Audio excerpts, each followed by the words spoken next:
दिनै उदालगुरि दख'रा दुलाय बर' फरायसा आफादा 52थि बोसोरसालिया जथुम्मा खुंफुंदों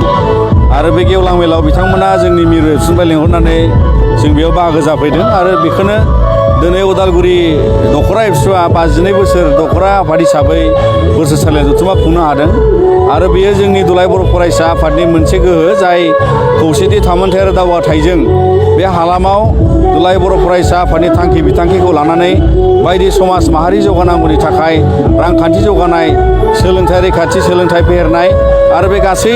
हाबाफारिखौ जाहाथे गेबेङै जोंनि नैबे उदालगुरि हालामाव उदालगुरि दख'रा एबसुआ अराय सम मावलांबाय थालांनो हागोन बेखौबो जोङो आसा खालामो। लोगोसे बे ओनसोलनि आइ आफा बिदा फंबायफोरजों लोगोसे जोंनि गासै बर' माहारि फरायसाफोरनि थाखाय जोङो बेबायदि दिनैबो जों खावलायगोन जाहाथे जोंनि गोग्गो सोलोंथाइ आरो आदब आरो गुन गोनां सोलोंथाइखौ लांनो थाखाय जों बयबो साखाफारा जानांगौ। मानोना नैबे मुलुगाव बादायारि जि मुगा बेजों लोगोसे जोङो खामानि रोंनायनिसो बे मुगा जाबाय। दा नंखायनो बे समाव खामानि रोंनायजों लोगोसे जोङो दिनै गुबुनखौ खामानि रोंहोनाय गुबुनखौ खामानि होनाय बेबादि मोनसे जों राहाखौ सोरजिनांगोन। दा बेखायनो जोंनि आइ आफा बिदा फंबाय बयबो सोलोंथाइखौ गोसो होनायजों लोगोसे बेबादि राहाफारिखौ जों लानो हानांगोन आरो जोंनि लाइमोनफ्रा जोंनि समाजनि गेजेराव माखासे समाज बेरेखा हाबाफारिनिफ्राय गोजानाव थानांगोन। बिसेसके दिनै आथिखालनि लाइमोनफ्रा जोंनि बे समाजाव ड्राग्स जौ आरो जुवा आरो बायदि समाज बेरेखा खान्थि दिनैहाय जोंनि समाजाव खिलिनो हमदों। बेखौहाय जोङो जोंनि लाइमोनफ्रा अराय सम बेखौ बिदाय खालामनांगोन फोजोबनांगोन। मानोना दिनैनि समाव गोबां लाइमोनफ्रा बेबादि सोरबाया फेग्रा मुवाजों गोलैसोनाय आरो बायदिसिना जाब्रथाय जानाय आरो गुबुन गुबुन रोखोमै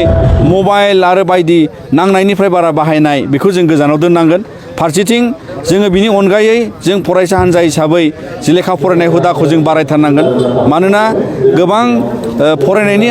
उनावसो जोङो दिनैहाय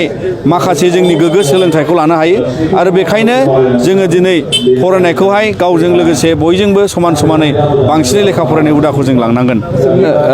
मैया जिबादि भारत सरकारनि नखर मन्थ्रिनि सेक्रेटारि बिथांमोनजोंहाय सावरायबाय आरो बे सावरायनाया जोंनि बिटिआर एकर्डआव मा खामानिया माबोरै आद्रा दङ बेखौ लानानै जोङो सावरायनाय जादों आरो दिनै जोङो बेखायनो जों आसा खालामो जे बिथांमोनहाबो माखासे सेन्ट्रेल गभर्नमेन्ट माखासे आसाम गभर्नमेन्टआ मावनांगौ दं आरो बेवहाय बयबो दङमोन आसाम गभर्नमेन्ट सेन्ट्रेलनि आरो जोंनि बिटिआरनिबो आरो जोंहाय जों सागानगिरि हिसाबै आफाद हिसाबै दैदेनगिरिफ्राबो दङमोन आरो बेखायनो बिनि गेजेरजों बेखौनो फिननाय मोनदों आरो बेवहाय जोंनि गिदिरथार माखासे बिथांखिफोरखौ थाबैनो फोजोबनांगौनि थाखाय जोंबो मोनसे समायसीमा बिथांमोननियाव जों दाबि दोनदों। मानोना जोंनि ओनसोल फेहेरनाय मेनलि जोंहा क्लस 3खौ लानानै जोंनि ओनसोल फेहेरनाय बावहाय आथिखालनि 40 सिदा 60 जानांगौनि थाखाय आरो बेबादिनो जोंनियावहाय गोदान जिल्ला सोरजिनांगौनि थाखाय बेफोर खामानिया दिनैनि समाव थाबैनो जानांगौखौ लानानै बिथांमोनहाबो भेरि माच पजिटिभ आरो दिनैनि समाव अलरेडि बे हाबाफारिया आसाम गभर्नमेन्टनि आखाइजोंहाय कमिसननि दारैहाय माखासे खामानिया जोबनाय मोनसे लेभेलाव फैखाबाय आरो बेखौ लानानै जोंहाबो आसा खालामदों जे बे खामानिखौ भारत सरकारा थाबैनो भारत संबिजिरावहाय थिसननानै बिनि गनायथिखौ होगोन। मानोना नैबे खामानिया जोबनाय लोगो लोगो जों संबिजिरनि गनायथि मोनगोन आरो दिनैनि समाव गुबुन गुबुन आद्रा थानाय कमिसननि आसामजों थानाय स्कुल प्रभिन्सियेलाइजेसननि खामानि आरो गुबुन गुबुन फसंथान गायसननाय बिटिआर गभर्नमेन्टआ अलरेडि बिनि सायाव माखासे प्रजेक्ट बिथांमोना साबमिट खालामबाय आरो बे बाजेटआव एबारनि बाजेटआवनो फैसिगोनखौ जोङो खोनाबोदों आरो बेखायनो बे जोंनि थाखाय मोजां आरो बिटिआर गोरोबथानि गासै दफाखौ हागौसेबां मावजोबनांगौनि थाखाय 2024नि सिगांसिम गोबां खामानिखौ मावनांगौनि थाखाय जोङो बिथांमोननि सायाव दाबि दोनदों आरो बिथांमोनहा पजिटिभलि बेखौ खामानि मावनायनि सायावहाय खामानि मावगोननि थाखाय बिथांमोना बेखायनो बेबादि मेल लिंनाय जादों आरो इयुन समाव बेबादि थाब बिथांमोना सावरायनायनि राहाफारि लानायखौ जोंनिसिम मिथिहोदों। मानोना बावहाय अलरेडि एकर्डआव मोनसे मनिटरिं कमिटि दंखायो आरो मोनसे गभर्नमेन्टनि हाइ लेभेल बावहाय एकर्ड इमप्लिमेन्टेसननि कमिटि दंखायो। दा बिनि सायाव बयबो सांग्रां आरो बेखायनो जों बे बिटिआर एकर्डखौ लानानै जों बर' माहारिया गोबां दावगानो हागोन आरो बर' माहारिजों लोगोसे जोंनि ओनसोलाव थानाय गुबुन गुबुन हारिफ्राबो बे गोरोबथाजोंहाय जों दावगालांनो हागोन। दा बिटिआरआव मोनसे आरो गोदान हाथियार हमग्रा जोनोम जानायनि मोनसे भाइरेल जाबाय थादों। जोङो नुनो मोनदों भाइरेलखौ जोंबो मिथिदों नाथाय जोङो दुलाय बर' फरायसा आफादनिफ्राय जोङो बेखौनो बुंनो नाजागोन जाहाथे जोंनि नैबे बिटिआर गोरोबथानि उनाव जोंनि बर' माहारिनि गेजेराव मोनसे जारिमिनारि गोरोबथाजों सिलायनि आन्दलना जोबफैदों आरो बेखौ जों मान होयो मानोना बेयाव जोंहा 5,000निबो बारा दिनैहाय गणतान्त्रिक आरो सिलायनि आन्दलनजों मुंख्लं जालांबाय आरो बे मुंख्लंफोरखौ मान होनायनि गेजेरजों जाहाथे बर'नि गेजेराव गोजोन आरो खौसेथिया अराय समनि थाखाय थागोन बेखौ जों मिजिंथिदों आरो बेखायनो जों खावलायगोन जाहाथे जोंनि हारिनिफ्राय आरोबाव बेबादि जोंनि जोहोलाव सेंग्रा सिख्ला बिदा फंबाया सिलायनि गुलिजों बावहाय आरोबाव बुलि जानाङा आरो बिनि थाखायनो जों खावलायगोन दानि समाव इन्डियायाव सिलाय लानानै आन्दलन खालामनायनि थाखाय मोनसे थासारि गैया होननानै जों मिथिनो हायो दानि समाव आल्फा दानि समाव गुबुन गुबुन बिग्रायारि हान्जाफ्रा दिनैहाय बिथांमोना ओंखारनानै फोजोबनायनि मोनसे राहाफारियाव दङ केल'आबो फैनो नागिरबाय आरो गुबुन गुबुन अलरेडि फैखाबाय आदिबासिनि बायदिसिना संगठनफ्रा आरो दिनै जों बेखायनो जों मिथिनो हायो जे नैबे समाव बर'फ्राबो सिलाय लानाय सोमावसारनांगौनि थाखाय जेबो गोनांथि गैया दा बेखायनो बेबादि सिन्थाफोर दङबा बिथांमोना बेखौहाय फोजोबनांगौ आरो जाय दिनै जों मिडियायाव नुनो मोनबाय बेबादि सिन्थाजों जुदि बिथांमोना सोरबा दैदेनगिरिया लिड खालामदोंबा बेखौ दिनैनो फोजोबनांगौ आरो दिनैनो फोजोबनायनि गेजेरजों बर'नि गेजेराव बे गोजोनखौ अराय समनि थाखाय लाखिनांगौ जाहाथे बेबादि गुलाय गुजाय जेबो जाया आरो दिनैनि समाव बर'फ्रा गोजोन खौसेथिखौ लानानै जों सोलोंथाइ रांखान्थि फेहेरनायाव जों बयबो समानै दावगालांनो थाखाय जों जुजिनांगौ आरो बेबादि उनफिननानै जोङो दिनै एबसुनिफ्रायबो जोंहा सोमावसारनायखौ जों गणतान्त्रिक भाबे गोरोबथानि उनाव जों गोरोबथाखौ मान होनानै दोनथ'नाय जादों आरो बेखौ लानानै जोङो दिनैहाय बेखायनो खावलायगोन जे जोङो महात्मा गान्धी आरो बड'फा उपेन्द्रनाथ ब्रह्मनि जे आइडिय'लजि आरो प्रिन्सिपाल जाय साइन्टिफिक डेम'क्रेसि बिनि सायाव जों बिसास खालामो आरो बेखायनो डेम'क्रेटिक भाबे गासैबो समाधाननि लामाखौ जों मोननो हायो इयुन समाव जोङो दिनै खावलायगोन बे उदालगुरि दख'रानि सिंनिफ्राय जिहेतु जोंना रौतायावनो 55थि बोसोरसालिया जथुमा जागोन दुलाराय बर' फरायसा आफादनि बे जथुमाया जारिमिनारि जागोन बड'लेण्ड फोथाराव आरो बेखौ लानानै ओनसोलनि गासै आइ आफा बिदा फंबाया जाहाथे बेयाव लैहोरै बाहागो जायो आरो बेखौ मदद खालामो आरो दिनै जोङो बे कनफारेन्स जानाय समसिमाव दासिम जोंनि थाखाय बावहाय माखासे गिदिर आलासि बिथांमोनहा बाहागो लागोन होननानै जोङो इंगित होबाय आरो बेखायनो जों थाबै नोंथांमोननिसिम मिथिहोगोन आरो जाहाथे नोंथांमोना बेयाव गोबां जोंनि बेवहाय हाबाफारि थागोन जायफ्रा जोंनि गेलेनाय मोसानाय देंखोमु 1, 2, 3 दैख्रं खुंगुर माने जोंनि बिग्रायारि देंखोगिरि दैख्रं खुंगुर बसुमतारिनि मुङै आरो लोगोसेयै गुबुन गुबुन बावहाय एगजिबिसन बायदि बुक फेयार हाबाफारि जागोन आरो बेखौ लानानै बयबो जाहाथे बेयाव फरायसा हान्जाजों लोगोसे गुबुन गुबुन जोंनि ओनसोलनि सुबुंफ्रा बेयाव बाहागो जायो बेखौ जों मिजिंथियो जोङो बेखौ अराय सम मोनसे जोंनि मिजिं हिसाबै जों बारहोनो नाजागोन आरो बेवहाय जोंबो आसा खालामदों जाहाथे माबा मोनसे जोंनि बिटिआर गोरोबथाजों थानाय जि खामानिफोर आद्रा दं बेयो माबा मोनसे जोबथा बा माबा मोनसे गोजोन खौरांखौ जों बे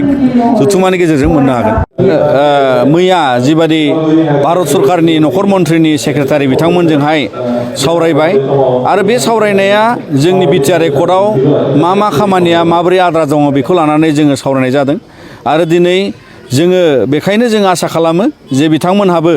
माखासे सेन्ट्रेल गभर्नमेन्ट माखासे आसाम गभर्नमेन्टआ मावनांगौ दं आरो बेवहाय बयबो दङमोन आसाम गभर्नमेन्ट सेन्ट्रेलनि आरो जोंनि बिटिआरनिबो आरो जोंहाय जों सागानगिरि हिसाबै आफाद हिसाबै दैदेनगिरिफ्राबो दङमोन आरो बेखायनो बिनि गेजेरजों बेखौनो फिननाय मोनदों आरो बेवहाय जोंनि गिदिरथार माखासे बिथांखिफोरखौ थाबैनो फोजोबनांगौनि थाखाय जोंबो मोनसे समायसीमा बिथांमोननियाव जों दाबि दोनदों मानोना जोंनि ओनसोल फेहेरनाय मेनलि जोंहा क्ल'ज 3खौ लानानै जोंनि ओनसोल फेहेरनाय बावहाय आथिखालनि 40 सिदा 60 जानांगौनि थाखाय आरो बेबादिनो जोंनियावहाय गोदान जिल्ला सोरजिनांगौनि थाखाय बेफोर खामानिया दिनैनि समाव थाबैनो जानांगौखौ लानानै बिथांमोनहाबो भेरि माच पजिटिभ आरो दिनैनि समाव अलरेडि बे हाबाफारिया आसाम गभर्नमेन्टनि आखाइजोंहाय कमिसननि दारैहाय माखासे खामानिया जोबनाय मोनसे लेभेलाव फैखाबाय आरो बेखौ लानानै जोंहाबो आसा खालामदों जे बे खामानिखौ भारत सरकारा थाबैनो भारत संबिजिरावहाय थिसननानै बिनि गनायथिखौ होगोन मानोना नैबे खामानिया जोबनाय लोगो लोगो जों संबिजिरनि गनायथि मोनगोन आरो दिनैनि समाव गुबुन गुबुन आद्रा थानाय कमिसननि आसामजों थानाय स्कुल प्रभिन्सियेलाइजेसननि खामानि आरो गुबुन गुबुन फसंथान गायसननाय बिटिआर गभर्नमेन्टआ अलरेडि बिनि सायाव माखासे प्रजेक्ट बिथांमोना साबमिट खालामबाय आरो बे बाजेटआव एबारनि बाजेटआवनो फैसिगोनखौ जोङो खोनाबोदों आरो बेखायनो बे जोंनि थाखाय मोजां आरो बिटिआर गोरोबथानि गासै दफाखौ हागौसेबां मावजोबनांगौनि थाखाय 2024नि सिगांसिम गोबां खामानिखौ मावनांगौनि थाखाय जोङो बिथांमोननि सायाव दाबि दोनदों आरो बिथांमोनहा पजिटिभलि बेखौ खामानि मावनायनि सायावहाय खामानि मावगोननि थाखाय बिथांमोना बेखायनो बेबादि मेल लिंनाय जादों आरो इयुन समाव बेबादि थाब बिथांमोना सावरायनायनि राहाफारि लानायखौ जोंनिसिम मिथिहोदों मानोना बावहाय अलरेडि एकर्डआव मोनसे मनिटरिं कमिटि दंखायो आरो मोनसे गभर्नमेन्टनि हाइ लेभेल बावहाय एकर्ड इमप्लिमेन्टेसननि कमिटि दंखायो दा बिनि सायाव बयबो सांग्रां आरो बेखायनो जों बे बिटिआर एकर्डखौ लानानै जों बर' माहारिया गोबां दावगानो हागोन आरो बर' माहारिजों लोगोसे जोंनि ओनसोलाव थानाय गुबुन गुबुन हारिफ्राबो बे गोरोबथाजोंहाय जों दावगालांनो हागोन। दा बिटिआराव मोनसे आरो गोदानै हाथियार हमग्रा जोनोम जानायनि मोनसे भाइरेल जाबाय थादों। जोङो नुनो मोनदों भाइरेलखौ जोंबो मिथिदों नाथाय जोङो दुलाराय बर' फरायसा आफादनिफ्राय जोङो बेखौनो बुंनो नाजागोन जाहाथे जोंनि नैबे बिटिआर गोरोबथानि उनाव जोंनि बर' माहारिनि गेजेराव मोनसे जारिमिनारि गोरोबथाजों सिलायनि आन्दलना जोबफैदों आरो बेखौ जों मान होयो मानोना बेयाव जोंहा 5,000निबो बारा दिनैहाय गणतान्त्रिक आरो सिलायनि आन्दलनजों मुंख्लं जालांबाय आरो बे मुंख्लंफोरखौ मान होनायनि गेजेरजों जाहाथे बर'नि गेजेराव गोजोन आरो खौसेथिया अराय समनि थाखाय थागोन बेखौ जों मिजिंथिदों आरो बेखायनो जों खावलायगोन जाहाथे जोंनि हारिनिफ्राय आरोबाव बेबादि जोंनि जोहोलाव सेंग्रा सिख्ला बिदा फंबाया सिलायनि गुलिजों बावहाय आरोबाव बुलि जानाङा आरो बिनि थाखायनो जों खावलायगोन दानि समाव इन्डियायाव सिलाय लानानै आन्दलन खालामनायनि थाखाय मोनसे थासारि गैया होननानै जों मिथिनो हायो दानि समाव आल्फा दानि समाव गुबुन गुबुन बिग्रायारि हान्जाफ्रा दिनैहाय बिथांमोना ओंखारनानै फोजोबनायनि मोनसे राहाफारियाव दङ केल'आबो फैनो नागिरबाय आरो गुबुन गुबुन अलरेडि फैखाबाय आदिबासिनि बायदिसिना संगठनफ्रा आरो दिनै जों बेखायनो जों मिथिनो हायो जे नैबे समाव बर'फ्राबो सिलाय लानाय सोमावसारनांगौनि थाखाय जेबो गोनांथि गैया दा बेखायनो बेबादि सिन्थाफोर दङबा बिथांमोना बेखौहाय फोजोबनांगौ आरो जाय दिनै जों मिडियायाव नुनो मोनबाय बेबादि सिन्थाजों जुदि बिथांमोना सोरबा दैदेनगिरिया लिड खालामदोंबा बेखौ दिनैनो फोजोबनांगौ आरो दिनैनो फोजोबनायनि गेजेरजों बर'नि गेजेराव बे गोजोनखौ अराय समनि थाखाय लाखिनांगौ जाहाथे बेबादि गुलाय गुजाय जेबो जाया आरो दिनैनि समाव बर'फ्रा गोजोन खौसेथिखौ लानानै जों सोलोंथाइ रांखान्थि फेहेरनायाव जों बयबो समानै दावगालांनो थाखाय जों जुजिनांगौ आरो बेबादि उनफिननानै जोङो दिनै एबसुनिफ्रायबो जोंहा सोमावसारनायखौ जों गणतान्त्रिक भाबे गोरोबथानि उनाव जों गोरोबथाखौ मान होनानै दोनथ'नाय जादों आरो बेखौ लानानै जोङो दिनैहाय बेखायनो खावलायगोन जे जोङो महात्मा गान्धी आरो बड'फा उपेन्द्रनाथ ब्रह्मनि जे आइडिय'लजि आरो प्रिन्सिपाल जाय साइन्टिफिक डेम'क्रेसि बिनि सायाव जों बिसास खालामो आरो बेखायनो डेम'क्रेटिक भाबे गासिबो समाधाननि लामाखौ जों मोननो हायो इयुन समाव।